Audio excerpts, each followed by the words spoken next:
জাতীয় আয়োজন মানেই দেশের নানা প্রান্ত থেকে প্রতিভার সম্মিলন। এমন চিত্র দেখা গেল এবারের জাতীয় সাঁতারে।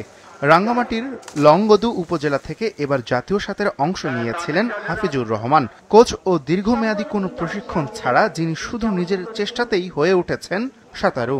জাতীয় আয়োজনের 800 ও 1500 মিটারে অংশ নিয়ে পেছনে ফেলেছেন প্রশিক্ষণ পাওয়া সাঁতারুদের।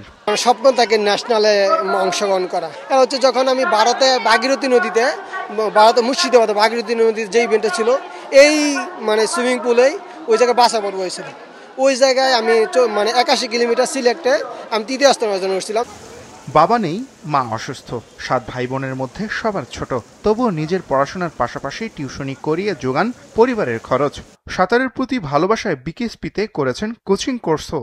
হাফিজ বেশি মনোযোগী অবশ্য দূরপাল্লার সাঁতারে। শুভলং চ্যানেলে 13.5 কিলোমিটারে চতুর্থ, পর্দা ক্রসিংয়ে 7.5 কিলোমিটারে হন প্রথম। এছাড়া যমুনা নদীতে 70 কিলোমিটার সাঁতরানোর অভিজ্ঞতাও আছে তার। এখন আমি সাঁতার আরো ভালো করে শিখাইতে পারবো। যারা বিগিনার একেবারে আছে ছোট বাচ্চাদের শিখাইতে পারবো, আর যারা স্পিড নিয়ে কাজ করবো ওদেরকেও শিখাইতে পারবো। রাঙ্গামাটি জেলাকে আমি সাঁতার একটা সময় একদম ভালো বাংলাদেশে যে চিনতে পারে, সাঁতারের জায়গা হিসেবে চিনতে পারে, আমি ওই চেষ্টা করবো ইনশাল্লাহ।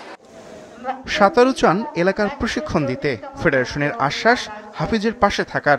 এখন থেকে সে আমাদের নার্সিংটা পাবে এবং ফেডারেশনের পক্ষ থেকে তার জন্য যা কিছু করার দরকার সেটাই আমরা করব।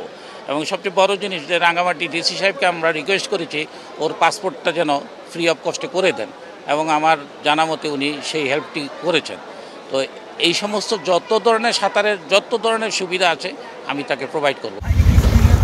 মাইনী নদী ও কাঁচাখাল বেষ্টিত হল রাঙ্গামাটির লংগদু উপজেলা। হাফিজের উদ্যোগে বাস্তবায়ন চান এলাকার ক্রীড়াপ্রেমীরা।